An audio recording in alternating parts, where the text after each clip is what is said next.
Qu'est-ce que cela signifie vraiment d'invoquer le nom de l'Éternel dans les moments difficiles? Comment pouvons-nous nous accrocher aux promesses de Dieu lorsque les défis de la vie nous semblent insurmontables? Aujourd'hui, nous allons méditer sur la parole vivante de Dieu, en explorant les trésors du psaume 20. Ensemble, nous découvrirons comment ce psaume nous enseigne la protection divine, l'espoir, et les bénédictions qui découlent d'une relation avec Dieu. Je vais également prier avec vous une prière puissante au nom de Jésus. Regardez donc jusqu'à la fin et ouvrez vos cœurs pour recevoir les bénédictions de cette prière. Mes chers amis, la beauté de la parole de Dieu réside dans son intemporalité et sa pertinence pour nos vies. La Bible nous dit dans le psaume 119 verset 105 que la parole de Dieu est une lampe à nos pieds et une lumière sur notre sentier. Dans un monde rempli d'incertitudes, nous sommes souvent à la recherche d'espoir, de conseils et de réconfort. Voyons ce que l'Esprit Saint nous dit à travers le psaume 20, un chapitre profond qui est une source de sagesse et de réconfort. Nous allons explorer ce magnifique psaume, verset par verset, pour saisir les vérités éternelles que Dieu veut nous faire découvrir. Le premier verset du psaume 20 nous rappelle avec force que Dieu est notre défenseur. Le verset 1 dit que l'Éternel te réponde au jour de la détresse. Que le nom du Dieu de Jacob te défende. Nous vivons dans un monde rempli de problèmes et de défis. Il est facile de se sentir accablé. Rappelez-vous la situation où les murs de Jéricho constituaient une barrière infranchissable pour les Israélites.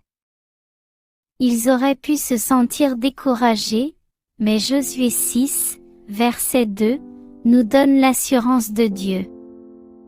Il dit, « Voici, j'ai livré Jéricho entre tes mains. » Avec foi et obéissance, ils ont vu les murs s'effondrer.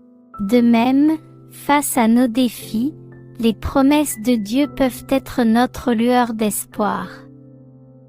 Lorsqu'il est dit dans ce verset, que le Seigneur vous exauce, cela signifie qu'une prière a été faite. Mes amis, ne sous-estimez jamais le pouvoir de la prière.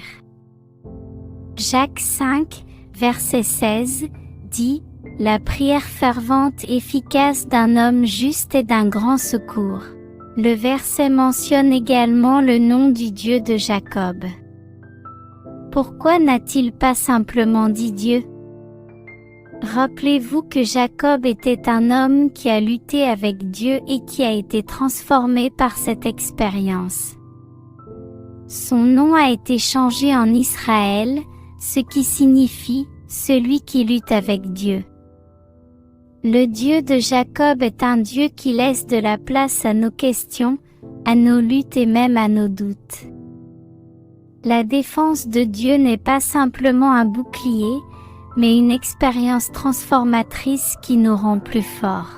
L'Épître aux Éphésiens 6 parle de l'armure de Dieu, non seulement comme d'un équipement de protection, mais aussi comme des qualités que nous adoptons pour faire face aux défis de la vie, victorieusement. Ensuite, nous avons le psaume 20, verset 2, qui nous dit « Qu'il t'envoie du secours du sanctuaire, et qu'il te fortifie de Sion. » Le sanctuaire n'est pas seulement un espace physique, mais une représentation de la présence de Dieu. À l'époque de Moïse, le tabernacle était le sanctuaire où résidait la présence de Dieu. C'est là que l'on faisait des offrandes et des sacrifices, et que l'on demandait l'aide divine, mes amis.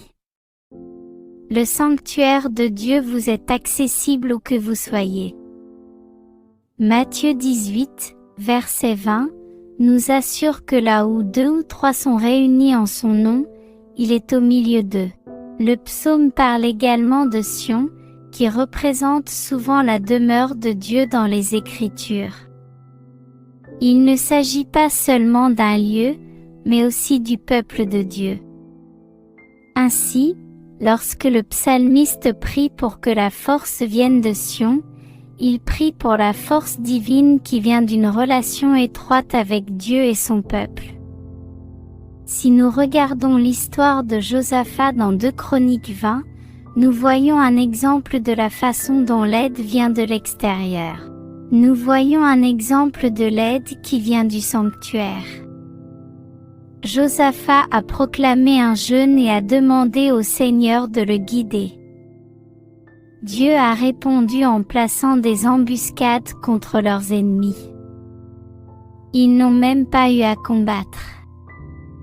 Le sanctuaire est aussi un lieu de transformation. Tout comme l'eau s'est transformée en vin aux noces de Cana, Jean 2, nos faiblesses peuvent se transformer en force dans la présence de Dieu. L'utilisation du mot « fortifier » ici peut également impliquer la subsistance. Nous pouvons nous appuyer sur les provisions illimitées que Dieu nous offre. Le verset 31 d'Ésaïe 40 promet que ceux qui s'attendent à l'Éternel renouvelleront leur force. N'oublions pas non plus que Dieu nous fortifie non seulement pour notre bien, mais aussi dans un but précis. L'histoire de Gédéon dans Juges 6 montre comment Dieu a fortifié un jeune homme timide pour en faire un puissant guerrier.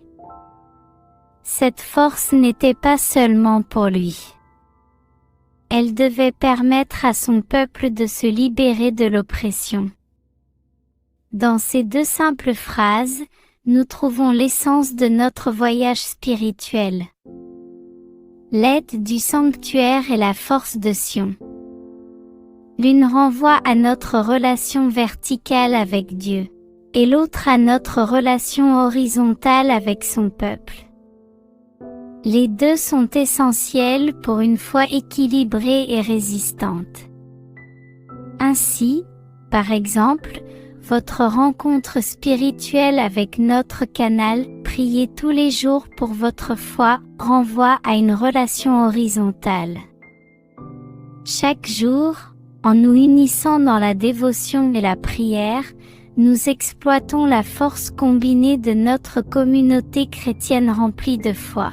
Ce faisant, notre relation avec Dieu et les uns avec les autres devient encore plus forte. Au verset suivant, le psaume 20, verset 3, l'Écriture nous dit qu'il se souvienne de toutes tes offrandes et qu'il accepte tes holocaustes. Mes amis, l'idée d'offrande et de sacrifice peut sembler dépassée dans le monde d'aujourd'hui. Jésus a déjà fait le sacrifice ultime sur la croix. Pourtant, le principe reste profondément significatif. Une offrande symbolise notre volonté de donner quelque chose de valeur à Dieu. À l'époque de Noé, après la décrue, il construisit un autel et offrit des holocaustes. La Bible dit au verset 21 de la Genèse 8 que le Seigneur sentit une odeur apaisante, non pas parce que Dieu avait besoin de l'offrande, mais parce que l'offrande symbolisait la reconnaissance de Noé à l'égard de l'homme. Elle symbolisait le cœur reconnaissant et obéissant de Noé. Quelles sont donc vos offrandes aujourd'hui? Il peut s'agir de vos talents, de votre temps ou de vos ressources. Le verset 23 de Colossiens 3 nous rappelle de tout faire comme pour le Seigneur. Quoi que vous offriez à Dieu, faites-le de tout cœur. Et puis il y a l'Holocauste, qui représente l'abandon total. Mais savez-vous ce qui est encore mieux? Offrir son obéissance. Comme le dit l'Écriture dans 1 Samuel 15, verset 22, Samuel dit, « L'Éternel prend-il autant de plaisir au holocauste et au sacrifice qu'à l'obéissance à la voix de l'Éternel? Voici, l'obéissance vaut mieux que les sacrifices, et l'attention, que la graisse des béliers.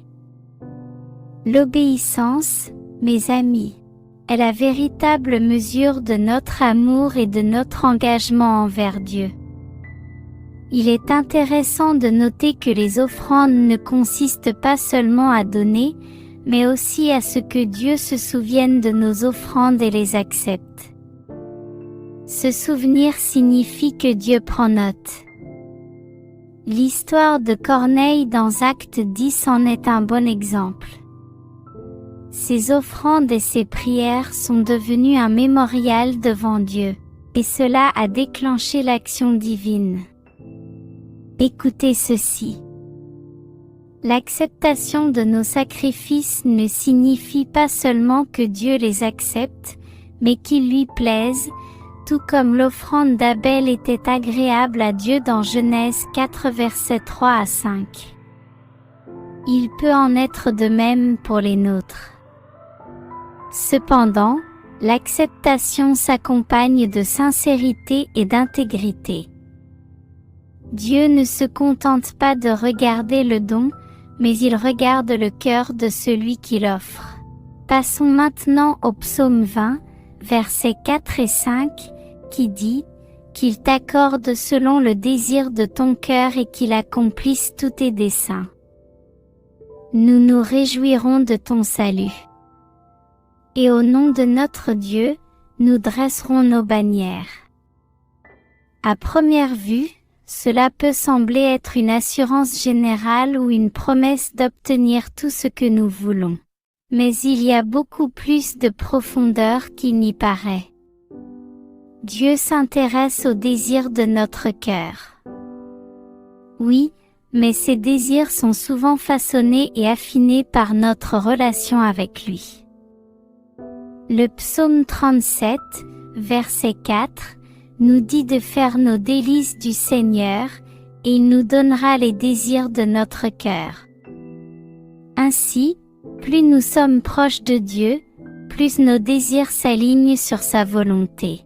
L'idée d'accomplir tout ce que l'on veut évoque le désir profond de chacun d'entre nous d'avoir une signification.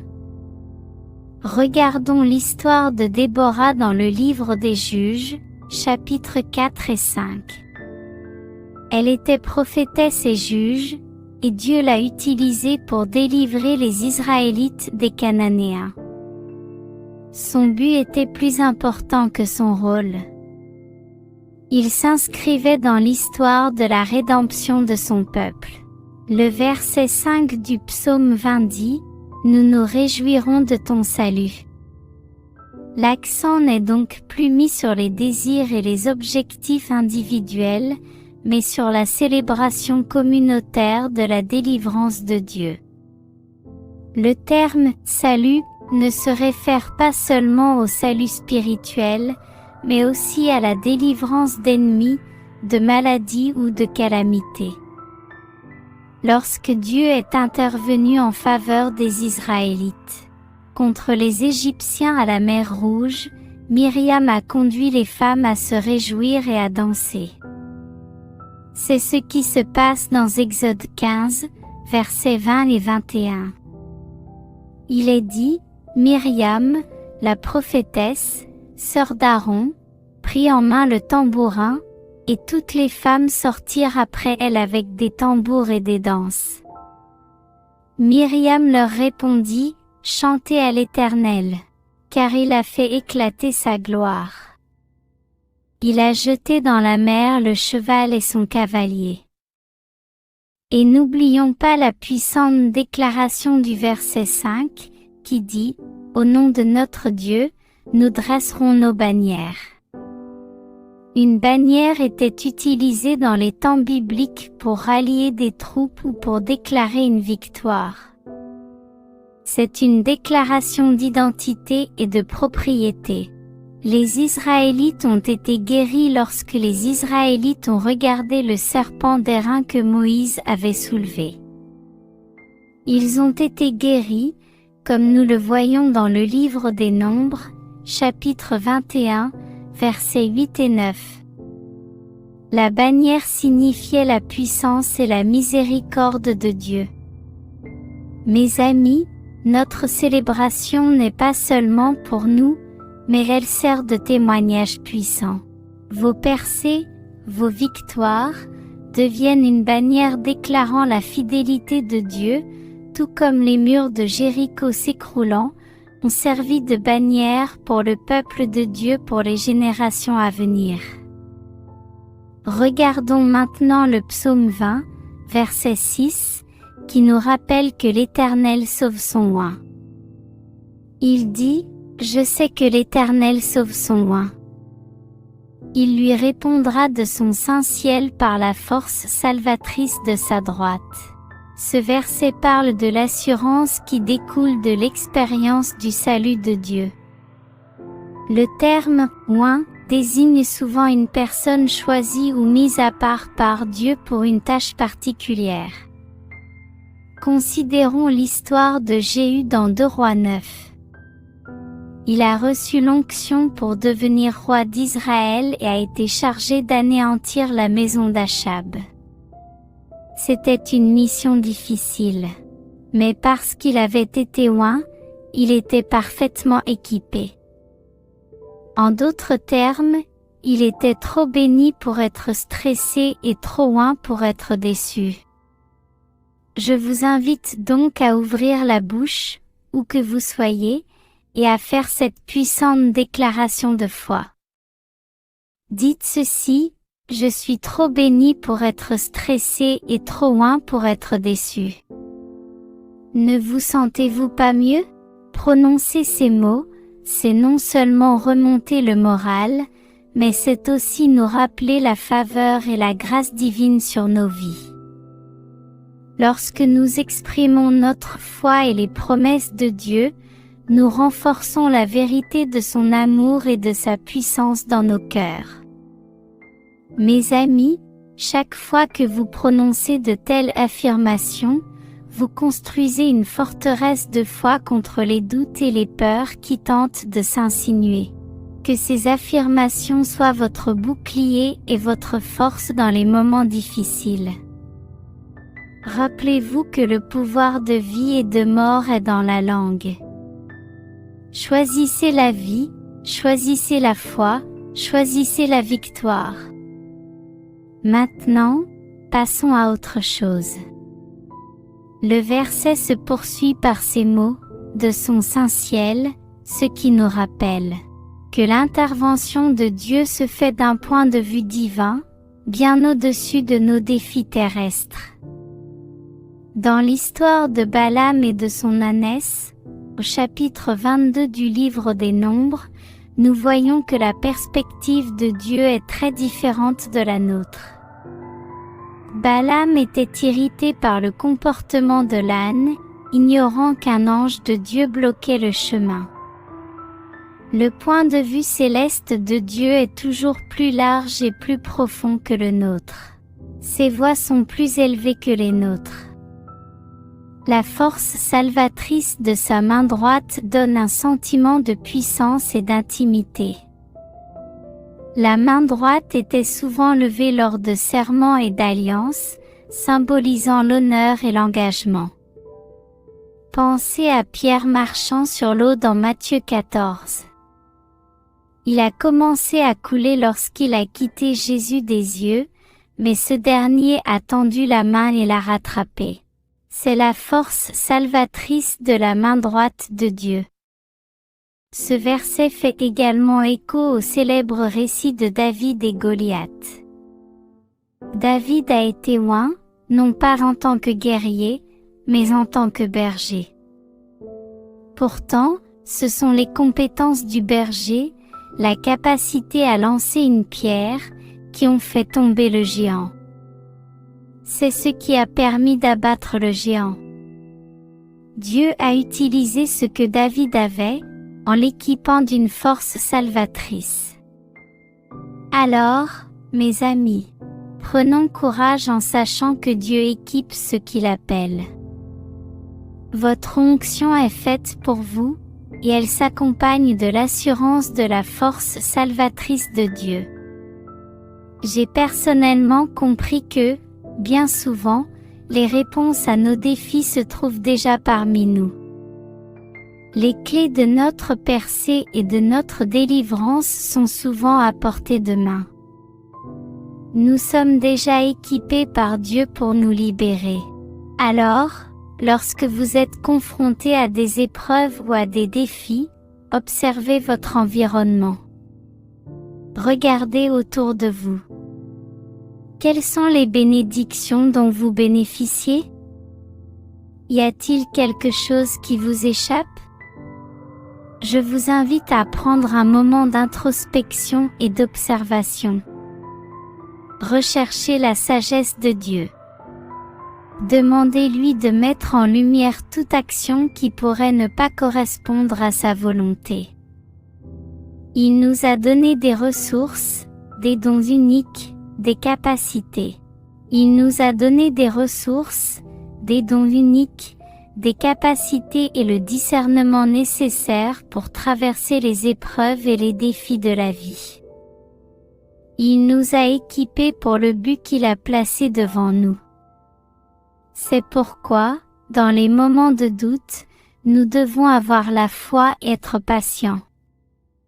Nous devons nous rappeler que nous ne sommes pas seuls sur notre chemin. La main de Dieu nous guide toujours vers ses promesses et ses bénédictions. Regardons ensuite le psaume 20, verset 7. Il parle de la confiance en Dieu plutôt qu'en des choses matérielles. Il dit que certains se confient dans les chars et d'autres dans les chevaux, mais que nous nous souviendrons du nom de l'Éternel, notre Dieu.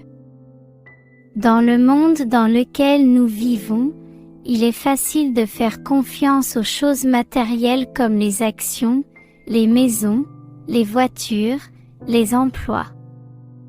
Ce sont les chars et les chevaux d'aujourd'hui. Ces choses ne sont pas mauvaises en soi. Mais le verset nous invite à nous rappeler où devrait se situer notre confiance ultime. Pensez à l'histoire du jeune homme riche dans Marc 10, versets 17 à 22. Il possédait de grandes richesses, mais il n'a pas pu s'en séparer pour suivre Jésus. Sa confiance était mal placée. Souvenez-vous que nous devons toujours mettre Dieu en premier. Tout le reste vient après. Le mot « se souvenir » est impératif. Il implique qu'il y aura des moments où nous aurons tendance à oublier. Prenons l'histoire des Israélites errant dans le désert. Bien qu'ils aient été témoins de miracles divins, ils ont rapidement oublié et ont commencé à se plaindre. Nombre 11 nous dit qu'ils se languissaient même de la nourriture qu'ils mangeaient en Égypte, le pays de leur esclavage. Regardez ce qu'ils ont dit dans Nombre 11, versets 5 à 6. Nous nous souvenons du poisson. Nous en avons mangé gratuitement en Égypte, ainsi que des concombres, des melons, des poireaux, des oignons et de l'ail. Mais maintenant nous avons perdu l'appétit. Nous ne voyons jamais rien d'autre que cette façon de faire. Pouvez-vous imaginer cela? Après tout ce que Dieu leur a fait vivre. Mes amis, n'oublions pas la bonté de Dieu et ce qu'il a fait pour nous. Maintenant, pensons aussi aux mots de ce verset qui dit « Le nom du Seigneur notre Dieu ». Dans les temps bibliques, les noms avaient une grande signification. Le nom du Seigneur n'est pas seulement un titre, mais il incarne son caractère. Il est aimant, juste, miséricordieux et puissant. Par conséquent, se fier à son nom, c'est se fier à sa nature. Ce verset met donc en lumière un défi commun, le conflit entre le matériel et le spirituel. Il nous incite à évaluer où se trouve notre véritable confiance.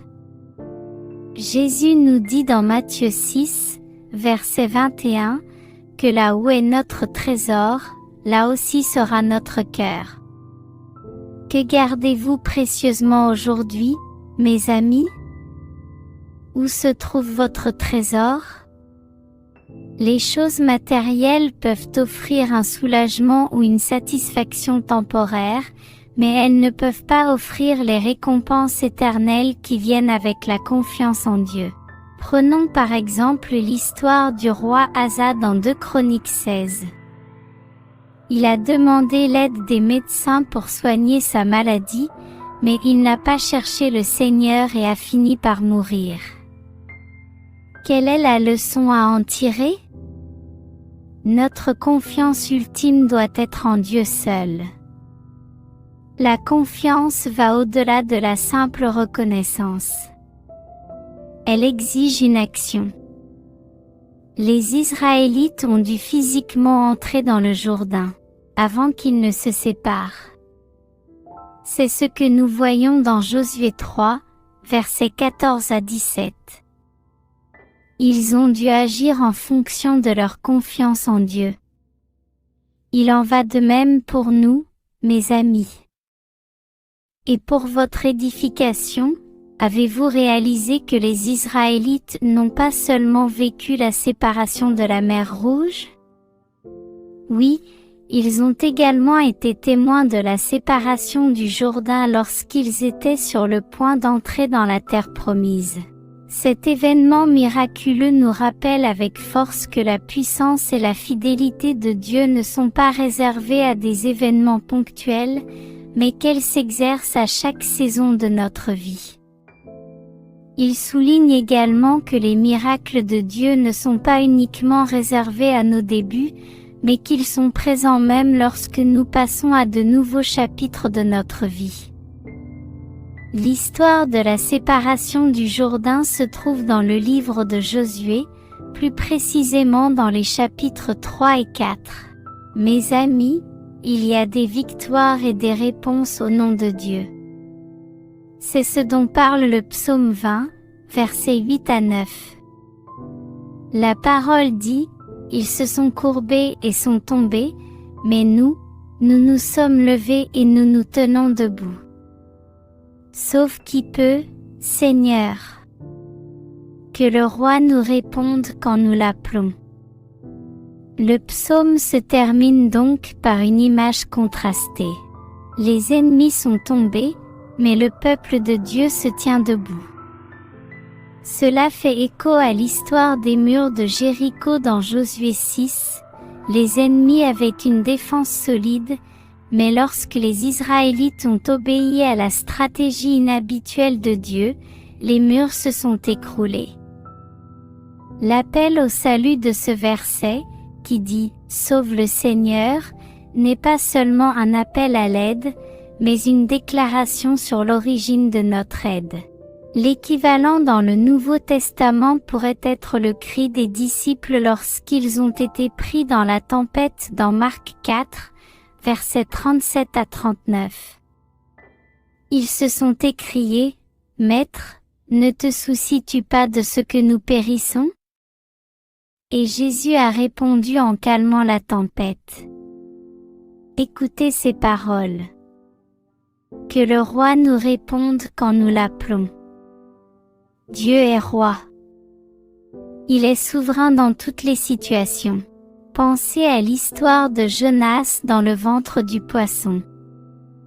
Dans Jonas 2, versets 1 à 2, dans sa détresse, il a invoqué le Seigneur et Dieu l'a exaucé. C'est un rappel fort que, quelle que soit la profondeur de notre désespoir, nos cris peuvent atteindre les oreilles du roi. Remarquez la pluralité dans ces derniers versets. Il ne dit pas seulement « je », mais « nous ». Il est dit « lorsque nous appelons ». Il y a donc un aspect communautaire dans notre cheminement de foi. Tout comme Moïse, Aaron et Hur se sont tenus ensemble sur la colline, Leur foi et leur action collective ont conduit à la victoire d'Israël sur Amalek dans Exode 17, versets 10 à 13. Mes amis, nos victoires individuelles contribuent au triomphe collectif du corps du Christ. Votre percée, votre prière exaucée, devient un témoignage qui peut soutenir d'autres personnes dans leurs moments de détresse. Ne sous-estimons donc pas le pouvoir de la communauté dans notre marche avec Dieu. Ne sous-estimons pas le pouvoir de partager vos témoignages avec nous dans la section des commentaires sur notre chaîne dévotionnelle d'Élie Jésus. Ne sous-estimons pas la puissance de notre communauté remplie de foi lorsque nous nous encourageons. Nous ne devons pas sous-estimer la puissance de notre communauté de foi lorsque nous nous encourageons, nous élevons et nous prions les uns pour les autres. Les versets de la fin capturent l'essence du psaume tout entier. Il s'agit de s'en remettre totalement à Dieu, de reconnaître sa souveraineté et d'avoir l'assurance qu'il nous entend lorsque nous l'appelons. Mes amis, alors que vous vivez votre vie quotidienne, prenez ces puissantes vérités à cœur pour relever les défis de la vie. Puisse ce message loin du psaume 20 vous amener à un endroit où vous pouvez expérimenter la vie bénie et victorieuse que Dieu promet et désire pour nous. Soyez bénis alors que vous vivez votre journée avec ces vérités divines gravées dans vos cœurs. Soyez confiants que le Dieu de Jacob est votre défenseur. Que l'aide vient de son sanctuaire et que la force de sa main droite vous soutiendra. Souvenez-vous que le Dieu d'hier, d'aujourd'hui, et pour toujours est avec vous.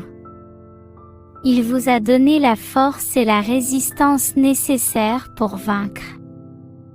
Maintenant, à tous ceux qui se trouvent à portée de ma voix, adressons-nous au Seigneur dans la prière.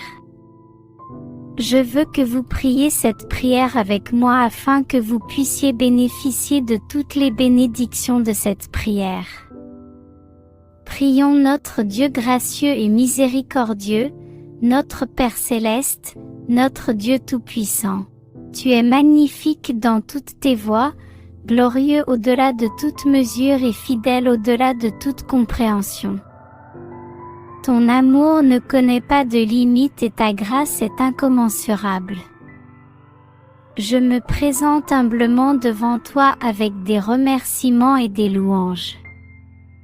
Je te remercie pour le don de la vie et pour les nombreuses bénédictions et miséricordes que tu as accordées à moi et à mes proches.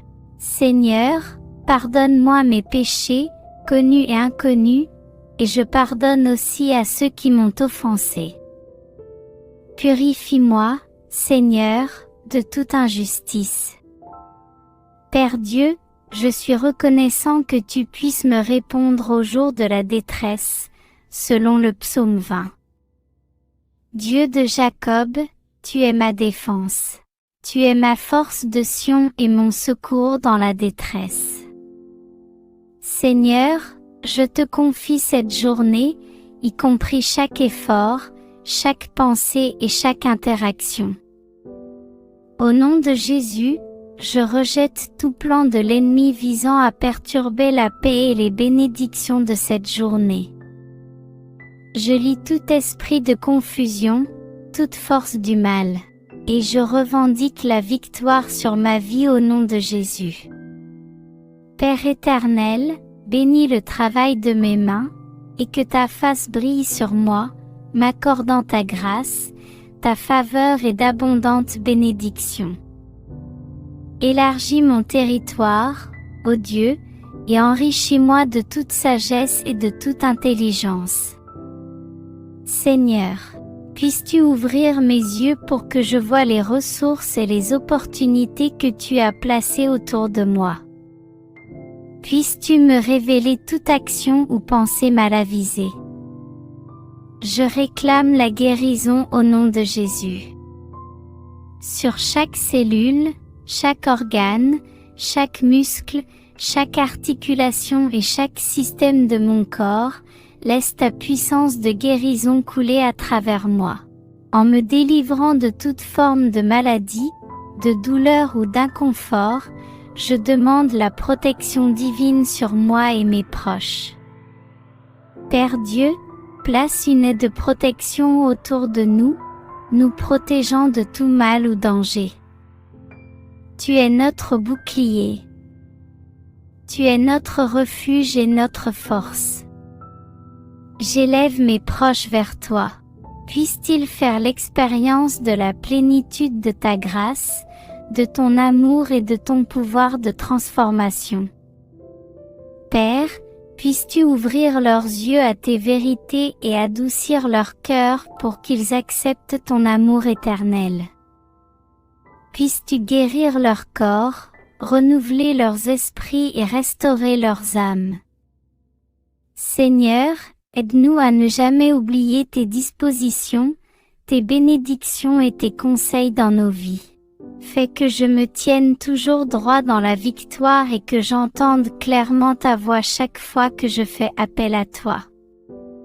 Seigneur, alors que je prononce cette prière avec tous ceux qui m'écoutent, je suis reconnaissant pour chaque cœur qui s'ouvre à toi en ce moment. En priant ensemble et les uns pour les autres, nous nous mettons d'accord pour lier tout esprit de peur, de maladie et de manque. Nous déclarons que notre aide vient de toi, le Créateur du ciel et de la terre. Bénis-nous, protège-nous et fais briller ton visage sur nous. Père, nous remportons la victoire sur toutes les circonstances négatives et nous te remercions de faire toute la différence dans nos vies. Nous sommes reconnaissants pour tout ce que tu as fait pour nous et pour tout ce que tu es sur le point de faire. Merci de nous donner des témoignages de ton amour, de ta guérison, de tes bénédictions et de ta paix. Puissions-nous vivre dans la connaissance et l'expérience de tes prières exaucées et de tes abondantes bénédictions. Merci, Seigneur, d'avoir entendu et répondu à ma prière. Au nom puissant de Jésus, je te prie, Amen. Si vous avez été béni par ce message, tapez le mot Amen dans la section commentaires ci-dessous. Je déclare que toutes les bénédictions de cette prière sont maintenant sur vous, au nom de Jésus. Vous pouvez nous aider à atteindre plus de personnes et à répandre l'Évangile. Vous pouvez le faire en partageant la vidéo avec un ami ou un membre de votre famille qui a besoin de la bénédiction de cette prière et en cliquant sur le bouton « J'aime ». N'oubliez pas non plus de vous abonner à notre chaîne Prière quotidienne pour votre foi pour plus de vidéos qui béniront votre cœur et élèveront votre esprit. Nous apprécions tous ceux qui nous soutiennent. Vous êtes bénis d'être une bénédiction. Et maintenant, pour ceux qui écoutent et qui veulent accepter Jésus-Christ comme leur Seigneur et Sauveur, je vous exhorte à recevoir la grâce de Dieu avec un cœur ouvert et repentant. Commencez là où vous êtes. Votre passé n'a pas d'importance. Jésus est venu chercher et sauver ceux qui sont perdus. Dieu vous aime. La volonté de Dieu n'est pas que quelqu'un périsse, mais que tous arrivent à la repentance. Dites cette simple prière de salut pour vous-même. Cher Seigneur Jésus, je sais que je suis un pécheur et je te demande pardon. Je crois que tu es mort pour mes péchés et que tu es ressuscité des morts. Je me détourne de mes péchés et je t'invite à entrer dans mon cœur et dans ma vie. Je veux te faire confiance et te suivre comme mon Seigneur et mon Sauveur. Seigneur Jésus, entends ma prière. Je t'en prie.